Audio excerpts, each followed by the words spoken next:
today we're interviewing a Stockton alumni employee, Gina Petrillo, and we're gonna see what she has to teach us about her job. Hi, my name is Gina Petrillo. I'm here today to answer a few questions about my job and my current position in the field that I'm in. I'm an alumni of Stockton University. I have 2 degrees, one from 2012 and one 2014.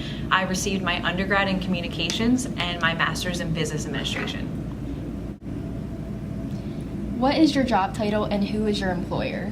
My current job title as a state employee is Professional Services Specialist 4. I currently work for Stockton University at the Kramer Hall site in Hamilton. How long have you been in your field, and how long have you worked for your employer? I've been in the field that I'm in for 8 years through 2 different positions. The first position I had was working as a student and graduate assistant when I was going through college, and that was a multimedia specialist, and I worked in the Office of Event Services and Campus Center Operations. My current position and my second role in this field is working in Hamilton, as I described, at Kramer Hall, and I pretty much handle the marketing and the professional oversight of the building and operations during the evening and weekend hours. What do you do generally speaking? What are some of your specific duties, functions, and responsibilities?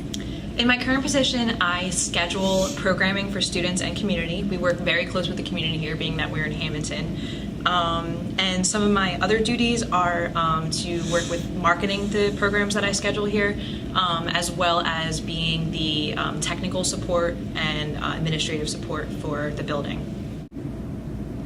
I also represent Kramer Hall at off-campus sites and programming. So if this site needs me to go off-campus to do tabling and represent what Kramer Hall has to offer to the students, I also do that as well. I go to orientations, open houses, college fairs, you name it. So what do you love about your job, field, and employer? I love working where I work because of the team that I work alongside of.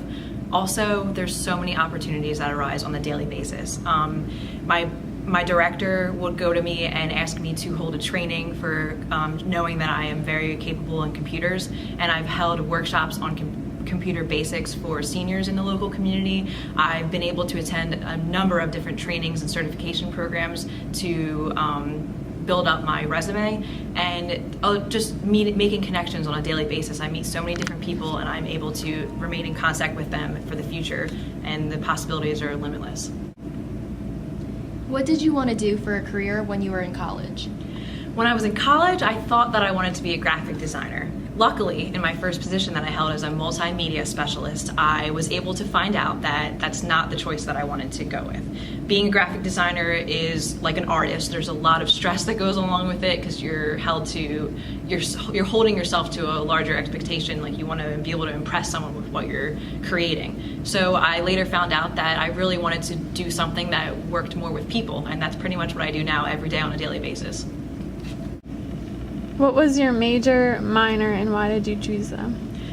My undergrad was in communications. I chose that because I thought I wanted to do some type of track in, again, graphic design. But luckily when I chose that, it opened up a wide variety for me because I was able to find a job in the field of marketing, advertising, public relations, which is a little bit what I touch on now.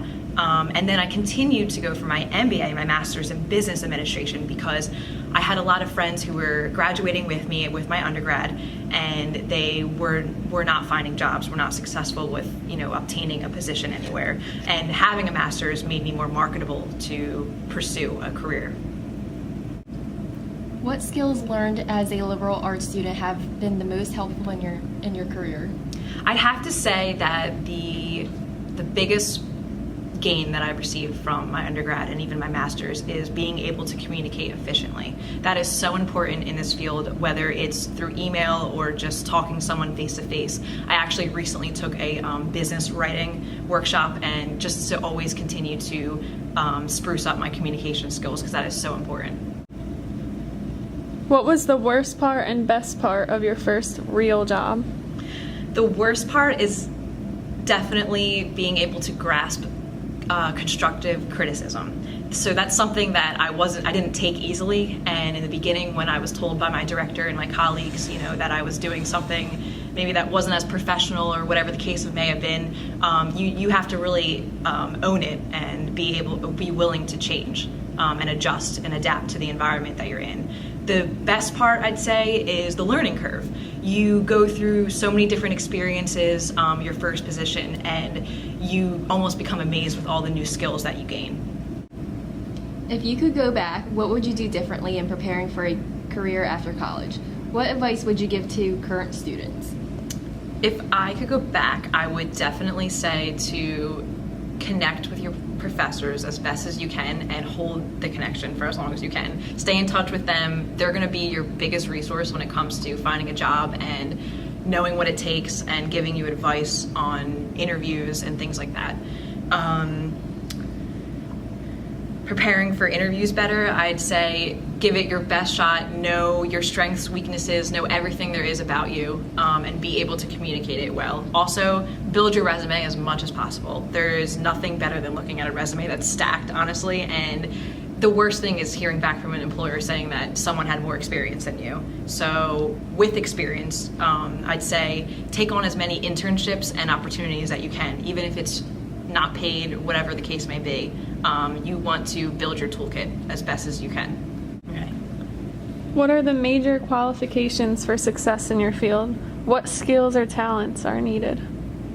I definitely say that experience is number one. Back to kind of what I just said, if you can put as much as you can in your toolkit as far as certifications and trainings, that's pretty much your best bet. You just want to have as much experience as possible and learn from professionals in your field. How do you see your career field changing in the next 5 to 10 years? What will this mean for those entering the field within the next few years? Surprisingly, I believe that that jobs are going to open up a lot more in the next 5 to 10 years because of the graying effect.